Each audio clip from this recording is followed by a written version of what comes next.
1925 թվականին Հովհաննես Ադամյանի մոտ պատրաստ էր արդեն գունավոր հեռուստատեսության հաղորդական համակարգի առաջին անլուսաթափանց արգելքի միջոցով տեսնելու սարք նախագիծը։ Այն հետագայում կոչվեց Ադամյանի սկավառակ։ Նույն տարում պետհամալսարանի լաբորատորիայում փորձարկվում է հեռատես եռագույն հեռուստացույցը։ Սա գունավոր հեռուստատեսության առաջին քայլն էր։ Հետո հեռուստատեսությունը զարգացավ, դարձավ այնպիսին, ինչպիսին հիմա է։ Հեռուստատեսությունը այնքան զարգացավ, որ այսօր մարդիկ սկսել են տարբեր ձևերով պայքարել դրա դեմ։ Խոսքը նախ հեռուստատեսային չափորոշիչների, հետո էլ հանրային խորհրդի պետաիրավական հանձնաժողովի հրապարակած խարտիային է վերաբերում։ Խարտիայի առաջին հոդվածում ասվում է. Հեռուստառադիոընկերությունները, զանգվածային լրատվության իրականացնողները եւ այս ոլորտներում լրագրողական գործունեություն իրականացնողները պարտավոր են պահպանել Հայաստանի Հանրապետության Սահմանադրությունը, Հայաստանի Հանրապետության միջազգային օրենքները, Հայաստանի Հանրապետության օրենսդրությունը, ինչպես նաեւ սույն խարտիայում ամրագրված դրույթները։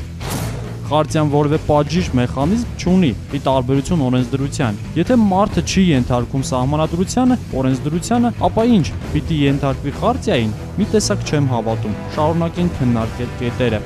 Իրենց մասնագիտական գործունեությունն իրականացնելիս հեռուստառադիոընկերությունները, զանգվածային լրատվություն իրականացնողները եւ լրագրողները չպետք է դիմեն տեղեկատվություն ստանալու անօրինական եւ անընդունելի մեթոդների։ Թաքնված նկարահանումը անօրինական մեթոդ է, բայց գոյություն ունի նաև հասարակական շահի գերակայություն։ Մի օրինակ ասեմ, ինչպես լրագրողը ապացուցի, որ պաշտոնյան կաշառք է վերցնում։ Մի ուրիշ կետի անդրադառնանք։ Իրենց մասնագիտական գործունեությունն իրականացնելիս հեռուստառադիոընկերությունները, զանգվածային լրատվություն իրականացնողները եւ լրագրողները պարտավոր են ձեռնպահ մնալ ազգային, ռասայական, կրոնական կամ սեռական խտրականություն քարոզող նյութերի հրապարակումից, ինչպես նաեւ պարտավոր են լինել հարգալից ցանկացած ազգի, ռասայի, սեռի, կրոնի նկատմամբ հարգելով նրանց իրավունքները եւ արժանապատվությունը։ Սկսենք ազգային խտրականությունից։ Ադրբեջանցիների եւ թուրքերի մասին 3 նախադասություն ասեք, ձեռնպահ մնալով ազգային խտրականությունից։ Անցնենք կրոնականին։ Առանց այդ էլ աղանդավորները հզոր լծակներ ունեն, որոնցով կարողանում են ընդդիմանալ իրենց դեմ ցուցադրվող տեսանյութերին։ Հիմա ինչ, Եհովայի վկաներին պետք է առաքելական եկեղեցուն հավասար ներկայացնենք։ Եթե այսօր հնարավորություն կա մարդկանց տեղեկացնել, որ զգույշ մնան, սրանով դա էլ հնարավոր չի լինի։ Ինչ վերաբերում է սեռականին, ինչ անենք։ Ամբողջ ազգին քարոզենք սեռական փոքրամասնությունների դրական կողմերը։ Հետաքրքիր է, որ փաստաթղթի նպատակը հանձնաժողովը հիմնավորել է որպես մանուկներին եւ երիտասարդներին հակահասարակական, անբարոյական, հանցավոր ապրելակերպի քարոզից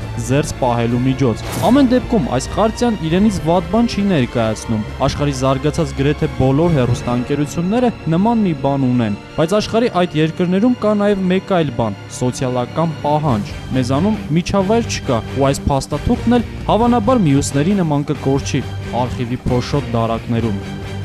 Բլոգը վարեց Զոհրա Բահարոյան։